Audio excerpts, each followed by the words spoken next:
How do you invest like Warren Buffett, one of the most successful investors of all time? In this video, I'm going to be telling you exactly what Warren Buffett said to change my entire investing mindset completely, and it only took him 10 minutes. I just realized there was a missing T in the background, so we're just going to say it flew away. Yesterday was Berkshire Hathaway's annual shareholder meeting, where Big Warren B gave us some insight into his thought process. Some insight that, again, completely shattered my original perspective.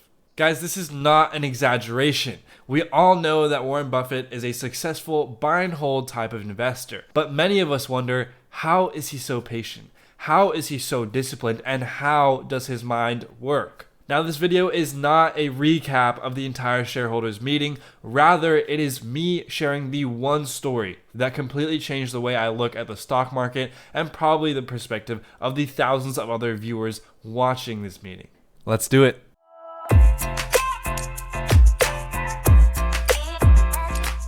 What's going on, my financial independence advocates, all my amazing new viewers? My name is Matthew and welcome to my channel. Today, we're going to be talking about the one thing I took away from Warren Buffett's annual shareholder meeting and how it has possibly, maybe will change my life. I don't know, maybe I'm being a tad dramatic here, but seriously. I'm covering the story that Warren Buffett told explaining his philosophy on stocks. That story is none other than the farm analogy. If you want to learn how to think like Warren Buffett, stick around for this one. Now let's set the scene real quick. This is from Berkshire Hathaway's annual shareholder meeting. Berkshire Hathaway is an enormous holding company run by Warren Buffett, Charlie Munger, and their partners to invest in other companies. A shareholders meeting usually just means you address the shareholders, you interact with them, and possibly cast some votes. But this is different. With Warren Buffett being Warren Buffett and Charlie Munger being Charlie Munger, and all things considered, everyone, not just shareholders, tune in to Berkshire Hathaway's annual shareholders meeting.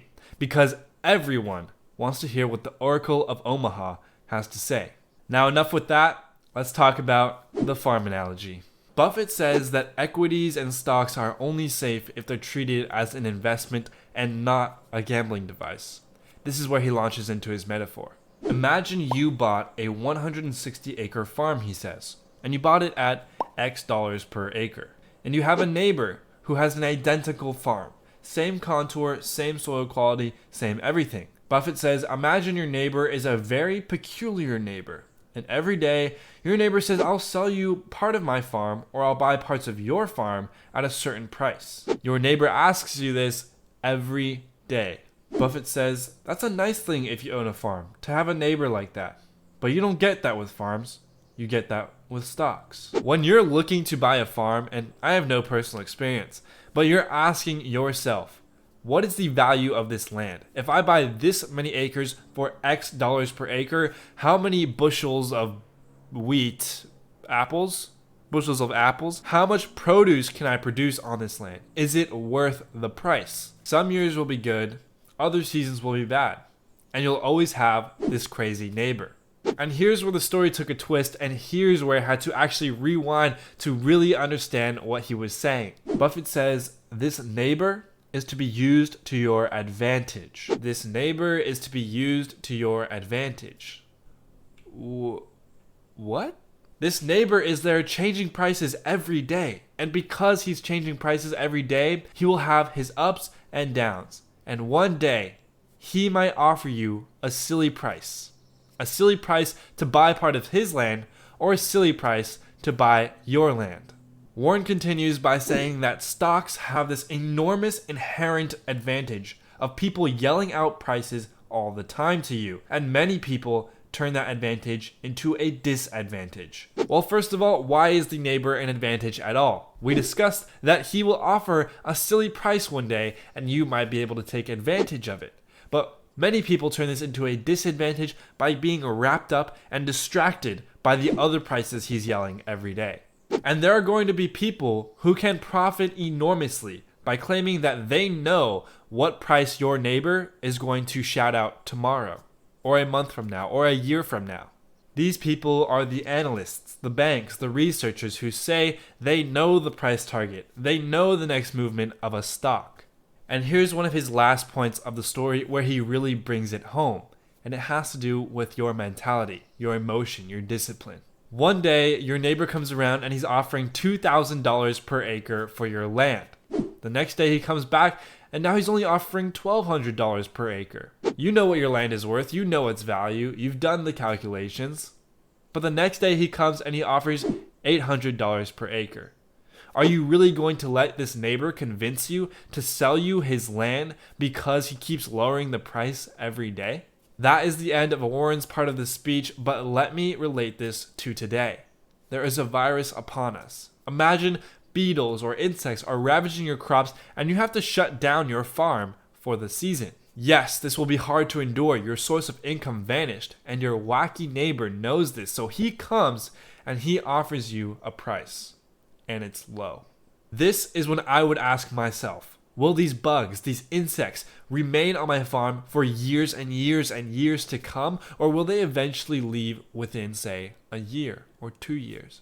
Will the original value of my farm return and then continue to appreciate after these bugs are gone? And will I give in to the price of the day from my crazy neighbor? If we're talking about stocks, I'd probably say sell. Sell to your wacky neighbor. Sell so I can get out of this position and stop losing money. But why? Why does it seem so bizarre to sell when you put it in context of a farm? A farm that we both know represents shares of a company that we own. Maybe I should make it so that it does not sound so bizarre.